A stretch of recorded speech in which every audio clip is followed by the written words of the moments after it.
Morning students, welcome to YouTube channel. बेटा अपना आज का जो टॉपिक है वो से दा बाजार निजम है, says La of market. First is the introduction है। इंट्रोडक्शन ਦੇ ਵਿੱਚ ਤੁਹਾਨੂੰ ਕੀ ਦੱਸਿਆ ਹੈ ਵੀ ਜੋ ਸੇ ਦਾ ਬਾਜ਼ਾਰ ਨਿਯਮ ਹੈ ਇਹ ਪਰੰਪਰਾਵਾਦੀ ਅਰਥਸ਼ਾਸਤਰੀਆਂ ਦਾ ਕੇਂਦਰ ਬਿੰਦੂ ਹੈ।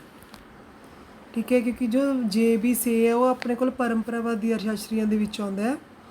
ਠੀਕ ਹੈ, ਇਸ ਦੇ ਅਕੋਰਡਿੰਗ ਕੀ ਹੈ, ਕਹਿੰਦੇ ਪਰੰਪਰਾਵਾਦੀ ਅਰਥਸ਼ਾਸਤਰੀਆਂ ਦੇ ਅਕੋਰਡਿੰਗ ਹੈ ਵੀ ਜੋ ਪੂਰਨ ਰੁਜ਼ਗਾਰ ਦੀ ਅਵਸਥਾ ਹੈ ਉਹ ਬਾਜ਼ਾਰ ਦੀ ਇੱਕ ਸਧਾਰਨ ਅਵਸਥਾ, ਇੱਕ ਆਮ ਅਵਸਥਾ ਹੈ ਵੀ ਪੂਰਨ ਰੁਜ਼ਗਾਰ ਉਹਦੇ ਵਿੱਚ ਪਾਇਆ ਜਾਂਦਾ ਹੈ। ਠੀਕ ਹੈ, ਇਹਦਾ ਮਤਲਬ ਕੀ ਹੈ, ਜੇ ਬੀ ਸੀ ਦੇ ਅਕੋਰਡਿੰਗ ਕੀ ਹੈ ਵੀ ਇਹਦੇ ਵਿੱਚ ਸਰਕਾਰ ਦੀ ਕੋਈ ਦਖਲਅੰਦਾਜ਼ੀ ਨਹੀਂ ਹੁੰਦੀ। ਠੀਕ ਹੈ, ਪੂਰਤੀ ਜਿਹੜੀ ਆਪਣੀ ਮੰਗ ਦਾ ਆਪ ਨਿਰਮਾਣ ਕਰਦੀ ਹੈ। Supply creates it's on demand. ਕਹਿਣ ਦਾ ਮਤਲਬ ਕੀ ਵੀ ਹਮੇਸ਼ਾ ਕੁੱਲ ਮੰਗ ਅਤੇ ਕੁੱਲ ਪੂਰਤੀ ਹੈ ਇਹ ਬਰਾਬਰ ਹੁੰਦੇ ਨੇ। ਸੋ ਕਹਿੰਦੇ ਅਰਥ ਵਿਵਸਥਾ ਵਿੱਚ ਨਾ ਤਾਂ ਜ਼ਿਆਦਾ ਉਤਪਾਦਨ ਹੁੰਦੇ ਅਤੇ ਨਾ ਹੀ ਜ਼ਿਆਦਾ ਮੰਗ ਦੇ ਵਿੱਚ ਕਮੀ ਹੁੰਦੀ ਹੈ। ਠੀਕ ਹੈ, ਜਿਹਦੇ ਕਰਕੇ ਹਮੇਸ਼ਾ ਤਕਰੀਬਨ ਇਹ ਬਰਾਬਰ ਹੀ ਹੁੰਦੇ ਨੇ। ਅਗਰ ਕਹਿੰਦੇ ਇਹਦੇ ਵਿੱਚ ਅਸੰਤੁਲਨ ਆ ਵੀ ਜਾਂਦਾ ਹੈ, ਠੀਕ ਹੈ, ਤਾਂ ਜੋ ਆਪਣੇ ਕੋਲ ਆਰਥਿਕ ਸ਼ਕਤੀਆਂ ਨੇ ਕਹਿੰਦੇ ਉਹ ਇਸ ਟਾਈਪ ਦੇ ਨਾਲ ਚੇਂਜ ਹੁੰਦੀਆਂ ਨੇ ਜਿਹਦੇ ਨਾਲ ਆਪਣੇ ਆਪ ਹੀ ਸੰਤੁਲਨ ਦੁਬਾਰਾ ਤੋਂ ਆ ਜਾਂਦਾ। ਜਿਹਦੇ ਲਈ ਆਪਣੇ ਕੋਲ ਸੇ ਦੇ ਬਾਜ਼ਾਰ ਨਿਯਮ ਦੇ ਕੁਝ ਬੇਸਿਕ ਆਰਗੂਮੈਂਟਸ ਦਿੱਤੇ ਨੇ, ਮੂਲ ਤੱਤ ਦਿੱਤੇ ਹੋਏ ਨੇ ਸੇਜ਼ ਲਾ ਆਫ ਮਾਰਕੀਟ ਦੇ। ਜੋ ਬੇਸਿਕ ਆਰਗੂਮੈਂਟਸ ਨੇ ਉਹਦੇ ਵਿੱਚ ਆਪਾਂ ਨੂੰ ਕੀ ਦੱਸਿਆ ਹੋਇਆ ਹੈ, ਕਹਿੰਦੇ ਜੋ ਸੇ ਦਾ ਨਿਯਮ ਹੈ ਇਹਦੇ ਵਿੱਚ ਆਪਾਂ ਕਹਿ ਰਹੇ ਹਾਂ ਵੀ ਵਸਤੂ ਦੇ ਵੀ ਇਹਦੇ ਵਿੱਚ ਕੀ ਹੈ, ਬਾਜ਼ਾਰ ਦੇ ਵਿੱਚ ਜੋ ਵਸਤੂਆਂ ਦੀ ਪੂਰਤੀ ਹੈ ਕੋਈ ਵੀ ਉਤਪਾਦਕ ਇਸ ਲਈ ਕਰਦਾ ਤਾਂ ਕਿ ਉਹਨਾਂ ਦੇ ਬਦਲੇ ਵਿੱਚ ਦੂਸਰੀਆਂ ਵਸਤੂਆਂ ਪ੍ਰਾਪਤ ਕਰ ਸਕੇ। ਠੀਕ ਹੈ, ਕਹਿੰਦੇ ਜਦੋਂ ਵੀ ਕਹਿੰਦੇ ਇੱਕ ਉਤਪਾਦਕ ਵਸਤੂਆਂ ਦਾ ਉਤਪਾਦਨ ਕਰਦਾ ਹੈ ਤਾਂ ਕਹਿੰਦੇ ਉਦੋਂ ਕਿਰਤ ਦੇ ਜਿਵੇਂ ਮਜ਼ਦੂਰੀ ਹੈ, ਕਿਰਤੇ ਸਾਧਨ ਨੇ ਆਪਣੇ ਕੋਲ ਮਜ਼ਦੂਰੀ, ਵਿਆਜ, ਲਗਾਨ, ਲਾਭ ਦੇ ਰੂਪ ਦੇ ਵਿੱਚ ਭੁਗਤਾਨ ਵੀ ਕਰਦਾ ਹੈ, ਮਤਲਬ ਫੈਕਟਰੀ ਇਨਕਮ ਪੇ ਕਰ ਰਿਹਾ ਹੈ। ਸੋ ਕਹਿੰਦੇ ਇਸ ਦੇ ਲਈ ਆਪਣੇ ਕੋਲ ਕੀ ਹੋਊਗਾ, ਉਸ ਸਮੇਂ ਕਿਸੇ ਵਸਤੂ ਦੀ ਪੂਰਤੀ ਹੁੰਦੀ ਹੈ ਤਾਂ ਕਹਿੰਦੇ ਲੋਕਾਂ ਦੀ ਆਮਦਨ ਦੇ ਵਿੱਚ ਵਾਧਾ ਹੋ ਜਾਂਦਾ। ਸੋ ਇਸ ਆਮਦਨ ਦਾ ਜੋ ਉਪਯੋਗ ਹੈ ਉਤਪਾਦਿਤ ਵਸਤੂਆਂ ਦੀ ਮੰਗ ਕਰਨ ਦੇ ਲਈ ਕੀਤਾ ਜਾਂਦਾ।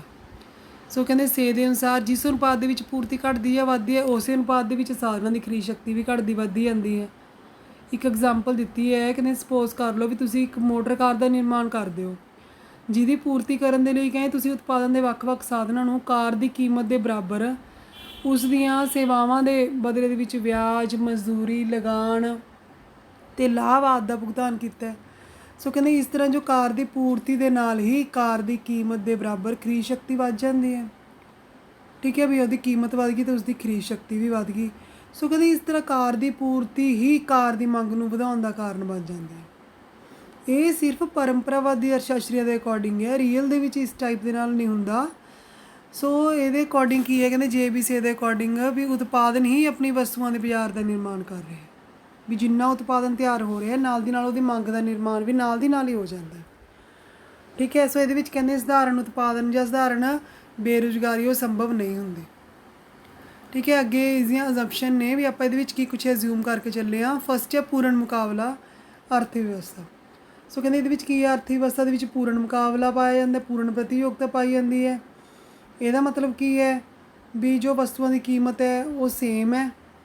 ਠੀਕ ਹੈ, ਖਰੀਦਣ ਵਾਲੇ ਅਤੇ ਵੇਚਣ ਵਾਲੇ ਕਾਫੀ ਸਾਰੇ ਹੁੰਦੇ ਨੇ ਅਤੇ ਕੁੱਲ ਮੰਗ ਹੈ ਕੁੱਲ ਪੂਰਤੀ ਦੇ ਵਿੱਚ ਬਰਾਬਰ ਹੈ। ਅੱਗੇ ਸੈਕਿੰਡ ਹੈ ਲਚਕਦਾਰ ਕੀਮਤਾਂ, ਫਲੈਕਸੀਬਲ ਪ੍ਰਾਈਸਿਸ। ਸੋ ਕਹਿੰਦੇ ਇਹਦੇ ਵਿੱਚ ਕੀ ਹੈ, ਕੀਮਤਾਂ ਨੇ, ਮਜ਼ਦੂਰੀ ਹੈ, ਵਿਆਜ ਦੀ ਦਰ, ਇਹਨਾਂ ਵਿੱਚ ਲਚਕਤਾ ਹੋਣੀ ਚਾਹੀਦੀ ਹੈ, ਮਤਲਬ ਚੇਂਜ ਹੋਣਾ ਚਾਹੀਦਾ। ਕਹਿੰਦੇ ਜੇਕਰ ਮੰਗ ਦੇ ਪੂਰਤੀ ਤੋਂ ਘੱਟ ਹੈ ਤਾਂ ਕੀਮਤ ਘੱਟ ਜੂਗੀ, ਮੰਗ ਵੱਧ ਕੇ ਪੂਰਤੀ ਦੇ ਬਰਾਬਰ ਹੋ ਜੂਗੀ। ਕਹਿੰਦੇ ਜੇਕਰ ਦੇਸ਼ 'ਚ ਬੇਰੁਜ਼ਗਾਰੀ ਹੈ ਤਾਂ ਮਜ਼ਦੂਰੀ ਘੱਟ ਜੂਗੀ ਅਤੇ ਰੁਜ਼ਗਾਰ ਦੀ ਮਾਤਰਾ 'ਚ ਵਾਧਾ ਹੋ ਜੂਗਾ। ਲਚਕਦਾਰ ਹੈ ਨਾ ਆਪਾਂ ਕਹਿ ਰਹੇ ਹਾਂ, ਇਹਦਾ ਮਤਲਬ ਕੀ ਹੈ ਵੀ ਇਹਨਾਂ ਦੇ ਵਿੱਚ ਹਰ ਇੱਕ ਚੀਜ਼ ਦੇ ਵਿੱਚ ਚੇਂਜ ਆ ਰਿਹਾ। ਠੀਕ ਹੈ, ਵੀ ਆਪਣੇ ਆਪ ਹੀ ਜੋ ਸੰਤੁਲਨ ਆਪਾਂ ਸ਼ੋਅ ਕਰ ਰਹੇ ਹਾਂ। ਕਹਿੰਦੇ ਜੇਕਰ ਨਿਵੇਸ਼ ਦੇ ਵਿੱਚ ਸੰਤੁਲਨ ਨਹੀਂ ਹੈਗਾ ਤਾਂ ਵਿਆਜ ਦਰ 'ਚ ਇਸ ਤਰ੍ਹਾਂ ਪਰਿਵਰਤਨ ਹੋ ਜਾਣਗੇ ਤਾਂ ਕਿ ਬੱਚਤ ਅਤੇ ਨਿਵੇਸ਼ ਦੇ ਵਿੱਚ ਸੰਤੁਲਨ ਆ ਜਾਏ। ਠੀਕ ਹੈ, ਅੱਗੇ ਆ ਗਿਆ ਥਰਡ ਆਪਣੇ ਕੋਲ ਜਿਹੜੀ ਮੁਦਰਾ ਹੈ ਉਹ ਸਿਰਫ ਇੱਕ ਪਰਦਾ। ਕਹਿਣ ਦਾ ਮਤਲਬ ਕਿ ਇਹ ਸਿਰਫ ਮੁਦਰਾ ਵਟਾਂਦਰੇ ਦੇ ਲਈ ਯੂਜ਼ ਕੀਤੀ ਜਾਂਦੀ ਹੈ।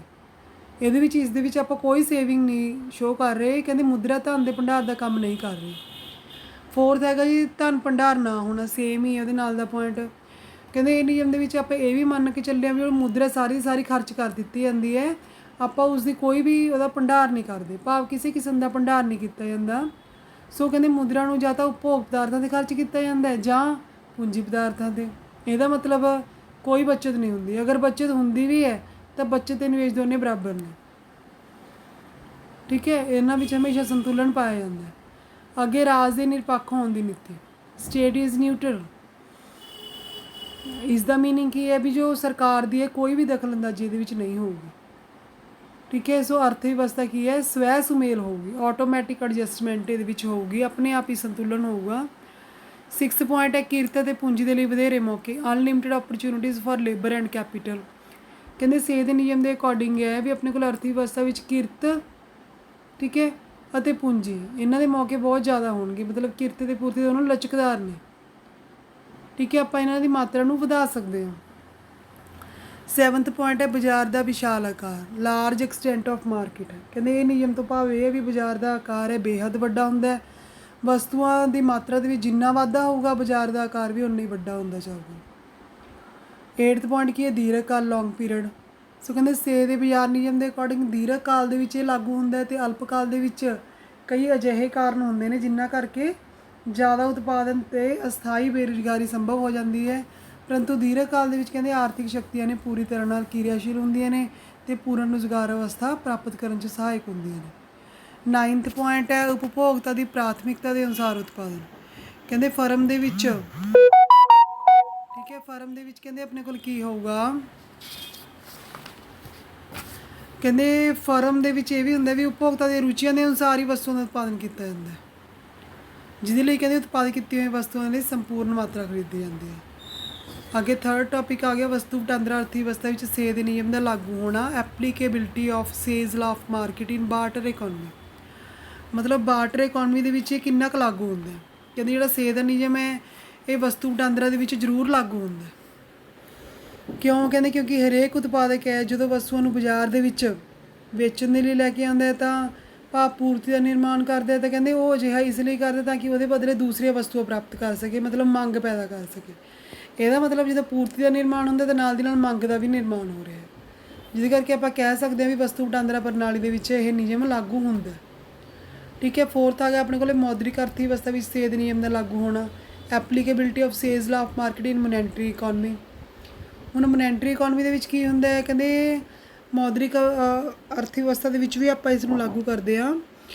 ਕਹਿੰਦੇ ਉਹਨਾਂ ਦੇ ਅਨੁਸਾਰ ਕੀ ਹੈ, ਮੁਦਰਾ ਸਿਰਫ ਵਟਾਂਦਰੇ ਦੇ ਮਾਧਿਅਮ ਦਾ ਕੰਮ ਕਰ ਰਹੀ ਹੈ, ਮਤਲਬ ਲੈਣ ਦੇਣ ਦਾ ਕੰਮ ਕਰ ਰਹੀ ਹੈ। ਇਸ ਲਈ ਕਹਿੰਦੇ ਜਦੋਂ ਇੱਕ ਉਤਪਾਦਕ ਹੈ ਆਪਣੇ ਉਤਪਾਦਨ ਨੂੰ ਵੇਚ ਕੇ ਮੁਦਰਾ ਦੇ ਰੂਪ ਦੇ ਵਿੱਚ ਆਮਦਨ ਪ੍ਰਾਪਤ ਕਰੂਗਾ ਤਾਂ ਕੀ ਕਰੂਗਾ, ਉਹਦੇ ਨਾਲ ਦੂਜੀਆਂ ਵਸਤੂਆਂ ਸੇਵਾਵਾਂ ਖਰੀਦੂਗਾ। ਕਹਿਣ ਦਾ ਭਾਵ ਤਾਂ ਮੰਗ ਦਾ ਨਿਰਮਾਣ ਤਾਂ ਹੋ ਹੀ ਗਿਆ। ਠੀਕ ਹੈ, ਵੀ ਜਦੋਂ ਪੂਰਤੀ ਦਾ ਨਿਰਮਾਣ ਹੋਇਆ ਨਾਲ ਦੇ ਨਾਲ ਮੰਗ ਦਾ ਵੀ ਨਿਰਮਾਣ ਹੋਇਆ, ਕਿਉਂਕਿ ਆਪਾਂ ਇਹਦੇ ਵਿੱਚ ਸੇਵਿੰਗ ਨਹੀਂ ਸ਼ੋਅ ਕਰ ਰਹੇ। ਠੀਕ ਹੈ, ਸੋ ਕਹਿੰਦੇ ਕੋਈ ਵੀ ਮਨੁੱਖ ਹੈ ਬਿਨਾਂ ਉਪਭੋਗ ਜਾਂ ਵਿਕਰੀ ਦੀ ਇੱਛਾ ਦੇ ਕੁਝ ਵੀ ਪੈਦਾ ਨਹੀਂ ਕਰਦਾ ਅਤੇ ਉਹ ਕਹਿੰਦੇ ਕਿਸੇ ਵਸਤੂ ਨੂੰ ਉਦੋਂ ਤੱਕ ਨਹੀਂ ਵੇਚਦਾ ਜਦੋਂ ਤੱਕ ਉਹ ਕਿਸੇ ਦੂਸਰੀ ਵਸਤੂ ਨੂੰ ਪ੍ਰਾਪਤ ਨਹੀਂ ਕਰ ਲੈਂਦਾ, ਮਤਲਬ ਉਹਦੇ ਲਈ ਲਾਭਦਾਇਕ ਨਹੀਂ ਹੋ ਸਕਦੀ। ਦੇਖੋ ਇਹਦੇ ਲਈ ਜੋ ਸੇ ਦੇ ਬਾਜ਼ਾਰ ਨਿਯਮ ਦੀ ਪ੍ਰਕਿਰਿਆ ਤੁਹਾਨੂੰ ਸ਼ੋਅ ਕੀਤੀ ਹੋਈ ਹੈ ਵੀ ਵਸਤੂਆਂ ਦੇ ਸੇਵਾਵਾਂ ਦਾ ਉਤਪਾਦਨ 100 ਕਰੋੜ ਦਾ ਹੋ ਰਿਹਾ ਹੈ। ਠੀਕ ਹੈ, ਇਹਦਾ ਮਤਲਬ ਕੀ ਹੈ, ਵਸਤੂਆਂ ਦੇ ਸੇਵਾਵਾਂ ਦੀ ਪੂਰਤੀ 100 ਕਰੋੜ ਦੀ ਹੋਗੀ। ਠੀਕ ਹੈ, ਸੋ 100 ਕਰੋੜ ਦੇ ਵਿੱਚੋਂ ਕੀ ਹੈ, ਮਜ਼ਦੂਰੀ, ਲਗਾਨ, ਵਿਆਜ ਅਤੇ ਲਾਭ ਦੇ ਰੂਪ ਦੇ ਵਿੱਚ ਸਾਧਨ ਆਮਦਨ ਦਿੱਤੀ ਜਾਂਦੀ ਹੈ। ਜੋ ਸਾਧਨਾਂ ਦੇ ਕੋਲ ਆਮਦਨ ਆ ਗਈ ਤਾਂ ਉਹ ਕੀ ਕਰਨਗੇ, ਵਸਤੂਆਂ ਦੇ ਸੇਵਾਵਾਂ ਦੀ ਮੰਗ ਕਰਨਗੇ 100 ਕਰੋੜ ਦੀ। ਠੀਕ ਹੈ, ਉਹਨਾਂ ਨੇ ਮੰਗ ਕੀਤੀ, ਇਹਦਾ ਮਤਲਬ ਕੀ ਹੈ, ਦੁਬਾਰਾ ਤੋਂ ਉਤਪਾਦਨ ਤਿਆਰ ਹੋਊਗਾ।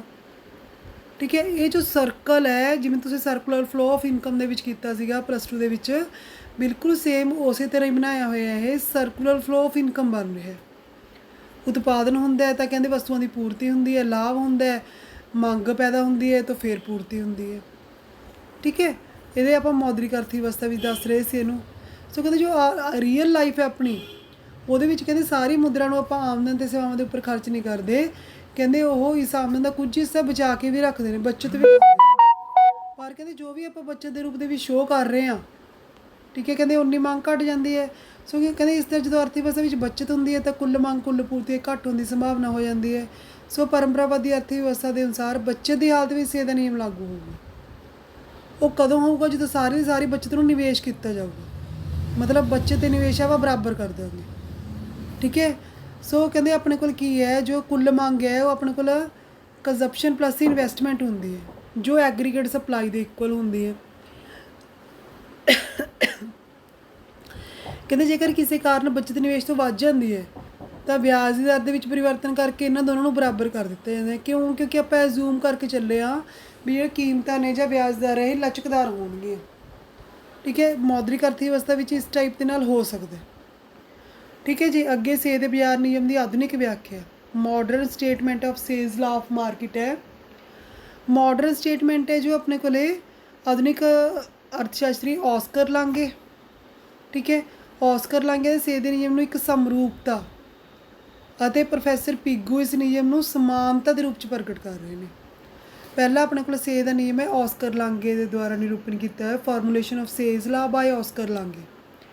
ਔਸਕਰ ਲਾਂਗੇ ਦੇ ਅਕੋਰਡਿੰਗ ਕੀ ਹੈ, ਕਹਿੰਦੇ ਸੇ ਦਾ ਨਿਯਮ ਹੈ, ਇਸ ਦਾ ਨਿਰੂਪਣ ਇੱਕ ਸਮਰੂਪ ਸਮੀਕਰਨ ਦੇ ਰੂਪ ਦੇ ਵਿੱਚ ਕੀਤਾ ਜਾ ਸਕਦਾ ਹੈ।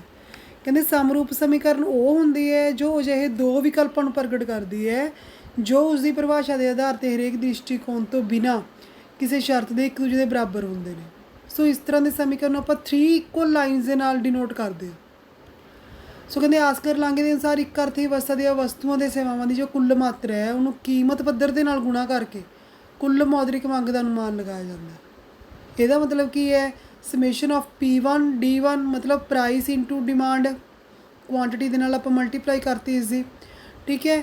ਉਸ ਤੋਂ ਬਾਅਦ 3 ਇਕੁਅਲ ਲਾਈਨਸ ਲਿੱਤੀਆਂ ਨੇ ਸਮਾਨ ਅੰਤਰ ਦੇ ਲਈ।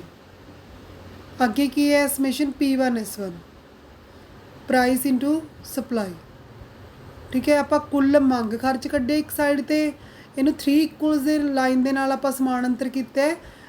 ਦੂਸਰੀ ਸਾਈਡ 'ਤੇ ਕੀ ਲਿਖਿਆ, ਕੁੱਲ ਪੂਰਤੀ ਖਰਚ, ਠੀਕ ਹੈ। ਆਪਾਂ ਇਹਨੂੰ ਆਇਡੈਂਟੀਕਲ ਕਰ ਰਹੇ ਹਾਂ, ਬਿਲਕੁਲ ਇੱਕ ਦੂਸਰੇ ਦੇ ਇਕੁਅਲ ਨੇ। ਇਹ ਆਈਡੈਂਟਿਟੀ ਦਾ ਸਾਈਨ ਹੈ ਜੋ 3 ਇਕੁਅਲ ਲਾਈਨਸ ਨੇ। ਇਹਨਾਂ ਦੇ ਅਕੋਰਡਿੰਗ ਆਪਾਂ ਇੱਕ ਡਾਇਗਰਾਮ ਵੀ ਸ਼ੋਅ ਕਰਾਂਗੇ। ਡਾਇਗਰਾਮ ਦੇ ਵਿੱਚ ਕੀ ਹੈ, ਕਹਿੰਦੇ ਸਮੀਕਰਨ ਦੇ ਅਕੋਰਡਿੰਗ ਹੈ ਜੋ ਕੁੱਲ ਮੰਗ ਹੈ ਹਰੇਕ ਹਾਲਤ 'ਚ ਕੁੱਲ ਪੂਰਤੀ ਬਰਾਬਰ ਹੁੰਦੀ ਹੈ। ਇਹਦੇ ਲਈ ਆਪਾਂ ਜੋ ਡਾਇਗਰਾਮ ਬਣਾ ਰਹੇ ਹਾਂ ਉਹਦੇ ਵਿੱਚ ਵੀ ਆਪਾਂ ਇਹੀ ਚੀਜ਼ ਸ਼ੋਅ ਕਰ ਰਹੇ ਹਾਂ। ਆਪਣੇ ਕੋਲ ਕੀ ਹੈ, OX ਦੇ ਉੱਪਰ ਐਗਰੀਗੇਟ ਸਪਲਾਈ ਹੈ, OY ਦੇ ਉੱਪਰ ਐਗਰੀਗੇਟ ਡਿਮਾਂਡ ਹੈ, ਠੀਕ ਹੈ। ਜਿਹਦੇ ਅਕੋਰਡਿੰਗ ਆਪਾਂ ਐਗਰੀਗੇਟ ਸਪਲਾਈ ਅਤੇ ਡਿਮਾਂਡ ਵਾਲੀ ਲਾਈਨ ਬਣਾਈ ਹੋਈ ਹੈ। ਇਹ ਆਪਾਂ ਇਕੁਅਲ ਕਿਉਂ ਕੀਤੀ ਹੋਈ ਹੈ, ਕਿਉਂਕਿ ਦੇਖੋ ਜਿਸ ਟਾਈਮ ਆਪਣੇ ਕੋਲ ਐਗਰੀਗੇਟ ਸਪਲਾਈ ਹੈ OB ਹੈ, ਠੀਕ ਹੈ, ਤਾਂ ਕੁੱਲ ਮੰਗ ਕਿੰਨੀ ਹੈ ਆਪਣੇ ਕੋਲ, ਐਗਰੀਗੇਟ ਡਿਮਾਂਡ ਕਿੰਨੀ ਹੈ OA।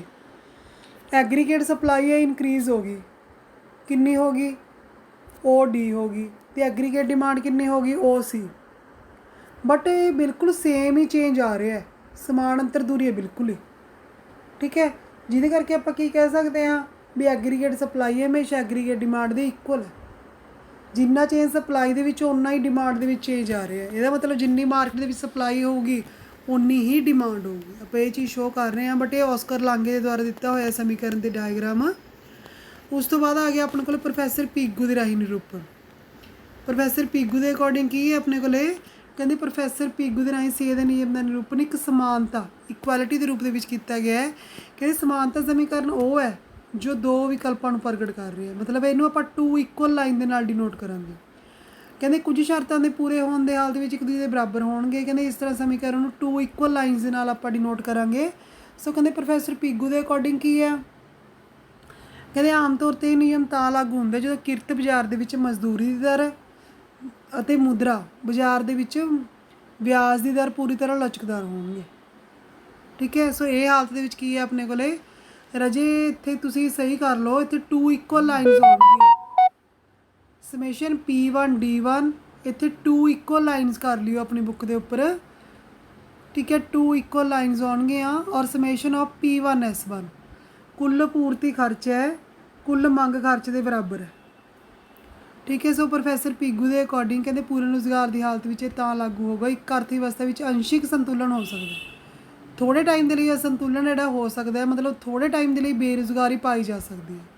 ਪਰ ਦੀਰਘ ਕਾਲ ਦੇ ਵਿੱਚ ਜੇ ਬੇਰੁਜ਼ਗਾਰੀ ਹੋਊਗੀ ਤਾਂ ਮਜ਼ਦੂਰੀ ਦਰ ਘੱਟ ਜੂਗੀ, ਜਿਹਦੇ ਫਲਸਰੂਪ ਉਦਮੀਆਂ ਦੇ ਦੁਆਰਾ ਕਿਰਤ ਦੀ ਮੰਗ ਹੋਊਗੀ, ਠੀਕ ਹੈ। ਕਿਰਤ ਦੀ ਮੰਗ ਪੈਦਾ ਹੋਣ ਦੇ ਨਾਲ ਪੂਰਨ ਰੁਜ਼ਗਾਰ ਦੀ ਹਾਲਤ ਪੈਦਾ ਹੋ ਜੂਗੀ, ਠੀਕ ਹੈ। ਸੋ ਪ੍ਰੋਫੈਸਰ ਪਿਗੂ ਦੇ ਅਕੋਰਡਿੰਗ ਆਪਣੇ ਕੋਲ ਸਮੀਕਰਨ ਕੀ ਆ ਗਈ, ਐਨ ਆਪਾਂ ਇੰਪਲੋਇਮੈਂਟ ਦਾ ਲੈਵਲ ਲੈ ਰਹੇ ਹਾਂ, ਰੁਜ਼ਗਾਰ ਦਾ ਪੱਧਰ।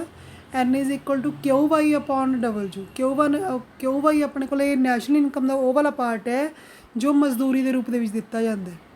W ਆਪਣੇ ਕੋਲ ਕੀ ਹੈ, ਵੇਜਿਸ ਰੇਟ ਸ਼ੋਅ ਕਰ ਰਿਹਾ, ਠੀਕ ਹੈ। ਇਹਦਾ ਮਤਲਬ ਕੀ ਹੈ, ਇਹ ਸਮੀਕਰਨ ਤੋਂ ਆਪਾਂ ਨੂੰ ਇਹ ਪਤਾ ਲੱਗਦਾ ਹੈ ਵੀ ਆਪਾਂ ਰਾਸ਼ਟਰੀ ਆਮਦਨ ਦਾ ਉਹ ਹਿੱਸਾ ਜੋ ਮਜ਼ਦੂਰੀ ਦੇ ਰੂਪ 'ਚ ਦੇ ਰਹੇ ਹਾਂ ਉਹ ਸਥਿਰ ਰਹਿੰਦਾ, ਅਤੇ ਮਜ਼ਦੂਰੀ ਦੀ ਦਰ ਦੇ ਘੱਟ ਹੋਣ ਦੇ ਨਾਲ ਰੁਜ਼ਗਾਰ ਦੇ ਪੱਧਰ ਨੂੰ ਵਧਾਇਆ ਜਾ ਸਕਦਾ ਅਤੇ ਪੂਰਨ ਰੁਜ਼ਗਾਰ ਦੀ ਹਾਲਤ ਪੈਦਾ ਹੋ ਸਕਦੀ ਹੈ। ਹੁਣ ਆਪਾਂ ਇਹ ਪੂਰਾ ਨਿਯਮ ਜਿਹੜਾ ਕੰਪਲੀਟ ਕਰ ਲਿਆ, ਬਟ ਇਹ ਨਿਯਮ ਤੋਂ ਕਿਹੜੇ ਕਿਹੜੇ ਸਿੱਟੇ ਨਿਕਲਦੇ ਨੇ, ਠੀਕ ਹੈ, ਉਹ ਦਿੱਤੇ ਹੋਏ ਨੇ। ਫਸਟ ਕੀ ਹੈ ਆਪਣੇ ਕੋਲ, ਸਧਾਰਨ ਵਾਧੂ ਉਤਪਾਦਨ ਸੰਭਵ ਹੈ। General over production is impossible. ਇਹਦਾ ਮਤਲਬ ਕੀ ਹੈ, ਕਹਿੰਦੇ ਸਧਾਰਨ ਵਾਧੂ ਉਤਪਾਦਨ ਹੈ ਉਹ ਹਾਲਤ ਹੁੰਦੀ ਹੈ ਜਿਹਦੇ ਵਿੱਚ ਕੁੱਲ ਪੂਰਤੀ ਕੁੱਲ ਮੰਗ ਦੇ ਤੋਂ ਜ਼ਿਆਦਾ ਹੁੰਦੀ ਹੈ। ਠੀਕ ਹੈ, ਇਹਦਾ ਮਤਲਬ ਅਤੀ ਉਤਪਾਦਨ ਹੋਣ ਦੀ ਸੰਭਾਵਨਾ ਹੁੰਦੀ ਹੈ, ਪਰ ਕਹਿੰਦੇ ਇਹ ਚੀਜ਼ ਇੰਪੋਸੀਬਲ ਹੈ ਕਿਉਂਕਿ ਅਤੀ ਉਤਪਾਦਨ ਹੋ ਨਹੀਂ ਸਕਦਾ, ਕਿਉਂਕਿ ਆਪਾਂ ਕੀ ਕਹਿ ਰਹੇ ਹਾਂ ਵੀ ਪੂਰਨ ਰੁਜ਼ਗਾਰ ਦੀ ਸਥਿਤੀ ਹੈ, ਕੁੱਲ ਮੰਗ ਕੁੱਲ ਪੂਰਤੀ ਦੇ ਬਰਾਬਰ ਹੈ। ਠੀਕ ਹੈ, ਕਿਉਂਕਿ ਜੇ ਆਪਾਂ ਕੁੱਲ ਪੂਰਤੀ ਨੂੰ ਕੁੱਲ ਮੰਗ ਤੋਂ ਵਧਾਵਾਂਗੇ ਫਿਰ ਅਤੀ ਉਤਪਾਦਨ ਹੋਊਗਾ। ਠੀਕ ਹੈ, ਬਟ ਇਹਦੇ ਵਿੱਚ ਕੀ ਆਪਾਂ ਕਹਿ ਰਹੇ ਹਾਂ ਵੀ ਜਿਹਦੇ ਕਰਕੇ ਆਪਾਂ ਕਹਿ ਰਹੇ ਹਾਂ ਵੀ ਸਧਾਰਨ ਵਾਧੂ ਉਤਪਾਦਨ ਅਸੰਭਵ ਹੈ, ਵੀ ਵਾਧੂ ਉਤਪਾਦਨ ਇਹਦੇ ਵਿੱਚ ਨਹੀਂ ਹੋ ਸਕਦਾ। ਕਿਉਂ? ਕਿਉਂਕਿ ਹਰ ਵੇਲੇ ਜਿਹੜੀ ਕੁੱਲ ਮੰਗ ਹੈ ਕੁੱਲ ਪੂਰਤੀ ਦੇ ਬਰਾਬਰ ਹੁੰਦੀ ਹੈ। ਸੈਕਿੰਡ ਪੁਆਇੰਟ ਕੀ ਹੈ, ਸਧਾਰਨ ਬੇਰੁਜ਼ਗਾਰੀ ਅਸੰਭਵ ਹੈ, ਜਨਰਲ ਅਨਇੰਪਲੋਇਮੈਂਟ ਇਜ਼ ਇੰਪੋਸੀਬਲ। ਕਹਿੰਦੇ ਸੇਧ ਨਿਯਮ ਤੋਂ ਇਹ ਵੀ ਸਿੱਟਾ ਕੱਢ ਸਕਦੇ ਹਾਂ ਵੀ ਜੋ ਸਧਾਰਨ ਬੇਰੁਜ਼ਗਾਰੀ ਹੈ ਉਹ ਵੀ ਅਸੰਭਵ ਹੈ। ਕਹਿੰਦੇ ਸਧਾਰਨ ਬੇਰੁਜ਼ਗਾਰੀ ਉਹ ਹਾਲਤ ਹੁੰਦੀ ਹੈ ਜਿਸ ਵਿੱਚ ਕਿਰਤ ਦੀ ਪੂਰਤੀ ਉਹਦੀ ਮੰਗ ਤੋਂ ਜ਼ਿਆਦਾ ਹੋਊਗੀ। ਠੀਕ ਹੈ, ਕਹਿੰਦੇ ਜਦੋਂ ਕਿਰਤ ਬਾਜ਼ਾਰ ਦੇ ਵਿੱਚ ਆਪਾਂ ਕਿਰਤ ਦੀ ਪੂਰਤੀ ਹੈ ਜਿਹੜੀ ਮੰਗ ਤੋਂ ਜ਼ਿਆਦਾ ਹੁੰਦੀ ਹੈ ਤਾਂ ਮਜ਼ਦੂਰੀ ਦੀ ਦਰ ਘੱਟ ਜਾਂਦੀ ਹੈ। ਮਜ਼ਦੂਰੀ ਦੀ ਦਰ ਘੱਟ ਹੋ ਕੇ ਕੀ ਹੋਊਗਾ ਫਿਰ? ਕਹਿੰਦੇ ਮਜ਼ਦੂਰੀ ਦੀ ਦਰ ਘੱਟ ਜੂਗੀ। ਠੀਕ ਹੈ, ਜਿਹਦੇ ਨਾਲ ਮਜ਼ਦੂਰਾਂ ਦੀ ਮੰਗ ਵੱਧ ਕੀਤੀ ਜਾਊਗੀ। ਮਜ਼ਦੂਰੀ ਦੀ ਦਰ ਘੱਟ ਹੋਣ ਦੇ ਨਾਲ ਉਦਮੀਆਂ ਨੂੰ ਲਾਭ ਹੋਊਗਾ, ਕਹਿੰਦੇ ਜ਼ਿਆਦਾ ਉਤਪਾਦਨ ਕਰਨਗੇ ਜਿਹਦੇ ਕਰਕੇ ਰੁਜ਼ਗਾਰ 'ਚ ਵਾਧਾ ਹੋਊਗਾ, ਮਤਲਬ ਜ਼ਿਆਦਾ ਕਿਰਤੀਆਂ ਦੀ ਮੰਗ ਕਰਨਗੇ ਜਿਹਦੇ ਨਾਲ ਉਤਪਾਦਨ ਵਧੂਗਾ।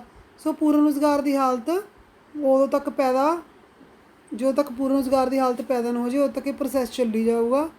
ਠੀਕ ਹੈ, ਸੋ ਕਹਿੰਦੇ ਸੇਧ ਨਿਯਮ ਦੇ ਅਕੋਰਡਿੰਗ ਕੀ ਹੈ ਜਿਹਦੇ ਕਰਕੇ ਆਪਾਂ ਕਹਿ ਸਕਦੇ ਹਾਂ ਵੀ ਸਧਾਰਨ ਅਨਿੱਛੁਕ ਬੇਰੁਜ਼ਗਾਰੀ ਸੰਭਵ ਨਹੀਂ ਹੈਗੀ ਇਹਦੇ ਵਿੱਚ। ਅੱਗੇ ਥਰਡ ਪੁਆਇੰਟ ਹੈ ਅੰਸ਼ਿਕ ਅਤੀ ਉਤਪਾਦਨ ਅਤੇ ਅੰਸ਼ਿਕ ਬੇਰੁਜ਼ਗਾਰੀ ਸੰਭਵ ਹੈ। Partial over production partial unemployment are possible. ਕਹਿੰਦੇ ਸੇਧ ਨਿਯਮ ਦੇ ਅਕੋਰਡਿੰਗ ਜੋ ਆਪਣੇ ਕੋਲ ਅੰਸ਼ਿਕ ਅਤੀ ਉਤਪਾਦਨ ਹੈ ਅਤੇ ਅੰਸ਼ਿਕ ਬੇਰੁਜ਼ਗਾਰੀ ਹੈ ਉਹ ਸੰਭਵ ਹੈ। ਵੀ ਥੋੜ੍ਹੇ ਟਾਈਮ ਦੇ ਲਈ ਬੇਰੁਜ਼ਗਾਰੀ ਹੋ ਸਕਦੀ ਹੈ, ਜੇ ਥੋੜ੍ਹੇ ਟਾਈਮ ਦੇ ਲਈ ਜ਼ਿਆਦਾ ਉਤਪਾਦਨ ਹੈ ਹੋ ਸਕਦਾ।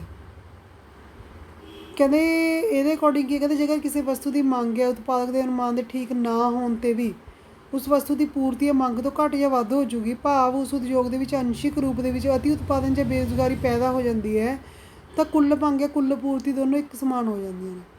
ਸੋ ਇਹਦਾ ਮਤਲਬ ਕੀ ਹੈ ਵੀ ਜੇਕਰ ਕਿਸੇ ਵਸਤੂ ਦਾ ਜ਼ਿਆਦਾ ਉਤਪਾਦਨ ਹੋ ਚੁੱਕਿਆ ਹੈ ਤਾਂ ਦੂਜੀ ਵਸਤੂ ਦੇ ਉਤਪਾਦਨ 'ਚ ਕਮੀ ਹੋ ਜੂਗੀ।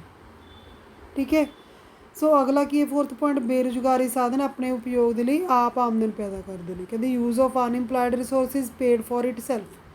ਕਹਿੰਦੇ ਜਿਹੜੇ ਬੇਰੁਜ਼ਗਾਰ ਸਾਧਨ ਨੇ ਆਪਣੇ ਉਪਯੋਗ ਦੇ ਲਈ ਆਪ ਹੀ ਆਮਦਨ ਪੈਦਾ ਕਰ ਰਹੇ ਨੇ। ਕਹਿੰਦੇ ਇਹ ਤੋਂ ਇਹ ਵੀ ਸਿੱਟਾ ਨਿਕਲ ਰਿਹਾ। ਕਹਿੰਦੇ ਜੇਕਰ ਜਿਹੜੇ ਬੇਕਾਰ ਸਾਧਨ ਪਏ ਨੇ ਉਹ ਆਪਣੇ ਖਰਚੇ ਵਿੱਚ ਆਪ ਹੀ ਸਮਰੱਥ ਹੋ ਜਾਂਦੇ ਨੇ। ਕਹਿੰਦੇ ਕਿਉਂਕਿ ਕਹਿੰਦੇ ਜਦੋਂ ਇਹ ਸਾਧਨ ਨੂੰ ਕੰਮ 'ਤੇ ਲਾਇਆ ਜਾਂਦਾ ਹੈ ਤਾਂ ਇਹਨਾਂ ਦੀ ਸਹਾਇਤਾ ਦੇ ਨਾਲ ਉਤਪਾਦਨ ਜ਼ਰੂਰ ਵਾਧਾ ਹੋ ਜਾਂਦਾ। ਉਤਪਾਦਨ ਦੇ ਵਿੱਚੋਂ ਕਹਿੰਦੇ ਇਹਨਾਂ ਸਾਧਨਾਂ ਦਾ ਭੁਗਤਾਨ ਵੀ ਕੀਤਾ ਜਾਂਦਾ ਹੈ। ਕਹਿੰਦੇ ਇਸ ਤਰ੍ਹਾਂ ਬੇਕਾਰ ਪਏ ਹੋਏ ਉਤਪਾਦਨ ਦੇ ਸਾਧਨਾਂ ਨੂੰ ਕੰਮ 'ਤੇ ਲਿਆਉਣ ਦੇ ਲਈ ਹਾਨੀ ਨਹੀਂ ਹੋਊਗੀ, ਸਗੋਂ ਲਾਭ ਹੋਊਗਾ। ਫਿਫਥ ਪੁਆਇੰਟ ਆ ਗਿਆ ਆਪਣੇ ਕੋਲ ਸਵੈ ਸੁਮੇਲ ਆਟੋਮੈਟਿਕ ਐਡਜਸਟਮੈਂਟ। ਕਹਿੰਦੇ ਸੇਧ ਬਾਜ਼ਾਰ ਨਿਯਮ ਦੇ ਅਕੋਰਡਿੰਗ ਕੀ ਹੈ ਆਟੋਮੈਟਿਕ ਐਡਜਸਟਮੈਂਟ ਇਹਦੇ ਵਿੱਚ ਕਾਇਮ ਹੋ ਜਾਂਦੀ ਹੈ। ਇਹ ਤਿੰਨ ਕਿਸਮ ਦੀ ਹੈ ਵੀ ਮਜ਼ਦੂਰਾਂ ਦੀ ਦਰ ਦੇ ਰਾਹੀਂ ਆਪਾਂ ਸੁਮੇਲ ਤਾਂ ਕਰ ਸਕਦੇ ਹਾਂ, ਮਜ਼ਦੂਰਾਂ ਦੀ ਦਰ ਨੂੰ ਘਟਾ ਕੇ ਜਾਂ ਵਧਾ ਕੇ। ਕੀਮਤ ਰਾਹੀਂ ਸੁਮੇਲ ਕਰ ਸਕਦੇ ਤੁਸੀਂ ਰਾਜੀ ਪਿਛਲੇ ਚੈਪਟਰ ਦੇ ਵਿੱਚ ਇਹ ਪੜ੍ਹ ਚੁੱਕੇ ਹੋ ਸਾਰਾ। ਠੀਕ ਹੈ, ਜੋ ਆਪਾਂ ਕਲਾਸੀਕਲ ਥਿਊਰੀ ਕੀਤੀ ਸੀ ਉਹਦੇ ਵਿੱਚ ਇਹ ਸਾਰਾ ਦਿੱਤਾ ਹੋਇਆ ਤੁਹਾਨੂੰ ਵਿਦ ਡਾਇਗਰਾਮ ਦਿੱਤਾ ਹੋਇਆ। ਠੀਕ ਹੈ, ਸੈਕਿੰਡ ਪੁਆਇੰਟ ਦੇ ਵਿੱਚ ਕੀ ਹੈ ਕੀਮਤ ਰਾਹੀਂ ਸੁਮੇਲ, ਵੀ ਕੀਮਤ ਨੂੰ ਵਧਾ ਘਟਾ ਕੇ ਆਪਾਂ ਇਹਦੇ ਵਿੱਚ ਚੇਂਜ ਕਰਕੇ ਪੂਰਨ ਰੁਜ਼ਗਾਰ ਦੀ ਸਥਿਤੀ ਪੈਦਾ ਕਰ ਸਕਦੇ ਹਾਂ। ਵਿਆਜ ਨੂੰ ਵੀ ਵਧਾ ਘਟਾ ਕੇ ਆਪਾਂ ਨਿਵੇਸ਼ ਅਤੇ ਬੱਚਤ ਨੂੰ ਬਰਾਬਰ ਕਰ ਸਕਦੇ ਹਾਂ। ਠੀਕ ਹੈ ਜੀ, ਸਿਕਸ ਪੁਆਇੰਟ ਹੈ ਬੱਚਤ ਅਤੇ ਨਿਵੇਸ਼ ਦੇ ਵਿੱਚ ਸਮਾਨਤਾ। ਕਹਿੰਦੇ ਸੇਧ ਨਿਯਮ ਦੇ ਅਕੋਰਡਿੰਗ ਜੋ ਬੱਚਤ ਹੈ ਅਤੇ ਜੋ ਨਿਵੇਸ਼ ਹੈ ਇਹਨਾਂ ਦੋਨਾਂ ਦੇ ਵਿੱਚ ਹਮੇਸ਼ਾ ਸਮਾਨਤਾ ਰਹਿੰਦੀ ਹੈ। ਠੀਕ ਹੈ, ਕਿਉਂਕਿ ਆਪਾਂ ਹਮੇਸ਼ਾ ਸੰਤੁਲਨ ਦੀ ਸਥਿਤੀ ਹੀ ਲੈ ਕੇ ਚੱਲ ਰਹੇ ਹਾਂ ਇਹਦੇ ਵਿੱਚ। ਸੈਵਨਥ ਕੀ ਹੈ ਅਸੀਮਤ ਉਤਪਾਦਨ ਅਤੇ ਪੂੰਜੀ ਨਿਰਮਾਣ ਦੀ ਸੰਭਾਵਨਾ, possibility of unlimited output and growth of capital. ਕਹਿੰਦੇ ਸੇਧ ਨਿਯਮ ਤੋਂ ਇਹ ਵੀ ਸਿੱਟਾ ਨਿਕਲ ਰਿਹਾ ਹੈ ਵੀ ਉਤਪਾਦਨ ਦੇ ਵਿੱਚ ਬਹੁਤ ਜ਼ਿਆਦਾ ਵਾਧਾ ਹੁੰਦਾ ਅਤੇ ਪੂੰਜੀ ਦਾ ਜ਼ਿਆਦਾ ਨਿਰਮਾਣ ਹੁੰਦਾ, ਜਿਹਦੇ ਕਰਕੇ ਕੁੱਲ ਮੰਗ ਕੁੱਲ ਪੂਰਤੀ ਜਿਹੜੇ ਇੱਕ ਸਮਾਨ ਰਹਿੰਦੇ ਨੇ। ਜੇਕਰ ਕਹਿੰਦੇ ਉਤਪਾਦਨ ਵੱਧ ਵੀ ਜਾਂਦਾ ਤਾਂ ਮੰਗ ਦੇ ਵਿੱਚ ਵਾਧਾ ਹੋ ਜਾਊਗਾ ਅਤੇ ਉਤਪਾਦਨ ਦੇ ਵਿੱਚ ਹੋਣ ਵਾਲਾ ਵਾਧਾ ਲਾਭਦਾਇਕ ਹੋਊਗਾ। ਠੀਕ ਹੈ, ਜਿਹਦੇ ਨਾਲ ਪੂੰਜੀ ਦਾ ਨਿਰਮਾਣ ਹੋਊਗਾ। ਇਸ ਟਾਈਪ ਨਾਲ ਤੁਸੀਂ ਇਹਨੂੰ ਐਕਸਪਲੇਨ ਕਰ ਸਕਦੇ ਹੋ। ਅੱਗੇ ਆਪਣੇ ਕੋਲ ਜੋ 8th ਪੁਆਇੰਟ ਹੈ ਮੁਦਰਾ ਇੱਕ ਪਰਦਾ ਹੀ ਹੈ, ਮਨੀ ਇਜ਼ ਏ ਵੇਲ। ਕਹਿਣ ਦਾ ਮਤਲਬ ਕੀ ਹੈ ਵੀ ਮੁਦਰਾ ਆਪਾਂ ਨੂੰ ਸਿਰਫ ਵਟਾਂਦਰੇ ਦੇ ਲਈ ਯੂਜ਼ ਕਰ ਰਹੇ ਹਾਂ। ਕਹਿੰਦੇ ਇਹ ਵਟਾਂਦਰੇ ਦਾ ਇੱਕ ਸਾਧਨ ਮਾਤਰ ਹੀ ਹੈ, ਇਸ ਦਾ ਕੋਈ ਸੁਤੰਤਰ ਸਰੂਪ ਨਹੀਂ ਹੁੰਦਾ। ਠੀਕ ਹੈ, ਸੋ ਕਹਿੰਦੇ ਇਸ ਤਰ੍ਹਾਂ ਮੁਦਰਾ ਦੀ ਮਾਤਰਾ ਦੇ ਵਿੱਚ ਹੋਣ ਵਾਲਾ ਵਾਧਾ ਜਾਂ ਕਮੀ ਦਾ ਉਤਪਾਦਨ ਅਤੇ ਰੁਜ਼ਗਾਰ ਦੇ ਉੱਪਰ ਪ੍ਰਭਾਵ ਨਹੀਂ ਪੈਂਦਾ। 9th ਪੁਆਇੰਟ ਹੈ ਨੀਤੀ ਨਿਰਧਾਰਨ ਸੰਬੰਧੀ ਸਿੱਟੇ। ਸੋ ਕਹਿੰਦੇ ਸੇ ਦੇ ਨਿਯਮ ਦੇ ਅਕੋਰਡਿੰਗ ਜੋ ਵੀ ਆਪਾਂ ਇਹ ਸਿੱਟਾ ਕੱਢ ਰਹੇ ਹਾਂ ਉਹਦੇ ਅਕੋਰਡਿੰਗ ਕਹਿੰਦੇ ਤੋਂ ਇਹ ਪਤਾ ਚੱਲਦਾ ਵੀ ਸਰਕਾਰ ਦੀ ਜੋ ਨੀਤੀ ਹੈ ਲੇਜ਼ੀ ਸਫੇਅਰ ਦੀ ਇਹ ਕਿਉਂ ਅਪਣਾਈ ਜਾਣੀ ਚਾਹੀਦੀ ਹੈ। ਕਹਿੰਦੇ ਅਸਲ ਦੇ ਵਿੱਚ ਸਰਕਾਰ ਨੂੰ ਆਰਥਿਕ ਕਿਰਿਆਵਾਂ ਦੇ ਵਿੱਚ ਦਖਲ ਨਹੀਂ ਦੇਣਾ ਚਾਹੀਦਾ। ਕਹਿੰਦੇ ਆਰਥਿਕ ਪ੍ਰਣਾਲੀ ਤਾਂ ਲਚਕਦਾਰ ਹੁੰਦੀ ਹੈ ਵੀ ਉਹਦੇ ਵਿੱਚ ਆਪਣੇ ਆਪ ਚੇਂਜ ਆਉਂਦੇ ਰਹਿੰਦੇ ਨੇ। ਸੋ ਕਹਿੰਦੇ ਇਹਨਾਂ ਪਰਿਵਰਤਨਾਂ ਦੇ ਆਉਣ ਦੇ ਫਲਸਰੂਪ ਦੇਸ਼ ਦੇ ਵਿੱਚ ਸਾਰੇ ਉਤਪਾਦਨ ਦੇ ਸਾਧਨ ਪੂਰਨ ਰੂਪ ਦੇ ਵਿੱਚ ਆਉਣ ਲੱਗਦੇ ਨੇ। ਠੀਕ ਹੈ ਵੀ ਵਰਤੋਂ 'ਚ ਆਉਣ ਲੱਗ ਜਾਂਦੇ ਨੇ ਜਿਹਦੇ ਕਰਕੇ ਅਸੰਤੁਲਨ ਪੈਦਾ ਕਹਿੰਦੇ ਸਰਕਾਰ ਦੀ ਦਖਲਅੰਦਾਜ਼ੀ ਨਾਲ ਅਸੰਤੁਲਨ ਪੈਦਾ ਹੋ ਜਾਂਦਾ। ਸੰਤੁਲਨ ਰੱਖਣ ਵਾਸਤੇ ਕੀ ਕਹਿ ਰਹੇ ਨੇ ਵੀ ਸਰਕਾਰ ਦੀ ਦਖਲਅੰਦਾਜ਼ੀ ਨਹੀਂ ਹੋਣੀ ਚਾਹੀਦੀ। 10ਵਾਂ ਪੁਆਇੰਟ ਹੈ ਸੇ ਦੇ ਰਾਹੀਂ ਨਿਰੂਪਣ ਸਿੱਟੇ। ਹੁਣ ਹੋਰ ਕਿਹੜੇ ਸਿੱਟੇ ਨੇ ਇਹਨਾਂ ਨੇ ਇਕੱਠੇ ਹੀ ਪੈਰੇ ਦੇ ਵਿੱਚ ਦੇਤੇ 4 ਸਿੱਟੇ ਹੋਰ ਦੱਸੇ ਨੇ ਇਹਨਾਂ ਨੇ। ਸੰਬੰਧਾਂ ਦਾ ਖੇਤਰ ਵਧੇਰੇ ਵਿਸ਼ਾਲ ਹੋਣਾ ਚਾਹੀਦਾ ਹੈ। ਸੋ ਕਹਿੰਦੇ ਬਾਜ਼ਾਰ ਜਿੰਨਾ ਵਿਸ਼ਾਲ ਹੋਊਗਾ ਮੰਗ ਓਨੀ ਜ਼ਿਆਦਾ ਹੋਊਗੀ ਅਤੇ ਕੀਮਤ ਓਨੀ ਜ਼ਿਆਦਾ ਵਧੂਗੀ, ਰੁਜ਼ਗਾਰ ਵੀ ਵਧੂਗਾ। ਸੈਕਿੰਡ ਹੈਗਾ ਸੇ ਦੇ ਨਿਯਮ ਦਾ ਇੱਕ ਸਿੱਟਾ ਇਹ ਵੀ ਹੈ ਵੀ ਖੁਸ਼ਹਾਲੀ ਅਵੰਡ ਵੀ ਹੈ ਵੀ ਆਪਾਂ ਇਹਨੂੰ ਇੰਡੀਵਿਜ਼ੂਅਲ ਆਪਾਂ ਇਹਨੂੰ ਡਿਵਾਈਡ ਨਹੀਂ ਕਰ ਸਕਦੇ ਅੱਗੇ। ਥਰਡ ਪੁਆਇੰਟ ਕੀ ਹੈ ਆਯਾਤ ਤੋਂ ਕਹਿੰਦੇ ਦੇਸ਼ ਦੇ ਉਦਯੋਗਾਂ ਨੂੰ ਕਿਸੇ ਤਰ੍ਹਾਂ ਦੀ ਹਾਨੀ ਨਹੀਂ ਹੁੰਦੀ, ਸਗੋਂ ਆਯਾਤ ਵਧੇਰੇ ਹੋਣ ਦੇ ਨਾਲ ਨਿਰਯਾਤ ਨੂੰ ਉਤਸ਼ਾਹ ਹੁੰਦਾ ਅਤੇ ਉਤਪਾਦਨ ਵੱਧਦਾ, ਰੁਜ਼ਗਾਰ ਵੱਧਦਾ। ਠੀਕ ਹੈ, ਇਸ ਟਾਈਪ ਦੇ ਤੁਸੀਂ ਸਿੱਟੇ ਕੱਢ ਸਕਦੇ ਹੋ। ਫੋਰਥ ਹੈ ਆਪਣੇ ਕੋਲੇ ਕਹਿੰਦੇ ਸੇ ਨੇ ਆਪਣੇ ਸੰਬੰਧ ਵਿੱਚ ਨਿਯਮ ਤੋਂ ਇਹ ਵੀ ਸਿੱਟਾ ਕੱਢਿਆ ਹੈ ਵੀ ਉਪਭੋਗ ਦੀ ਤੁਲਨਾ ਵਿੱਚ ਉਤਪਾਦਨ ਨੂੰ ਜ਼ਿਆਦਾ ਮਹੱਤਤਾ ਦਿੱਤੀ ਹੈ। ਠੀਕ ਹੈ ਜੀ।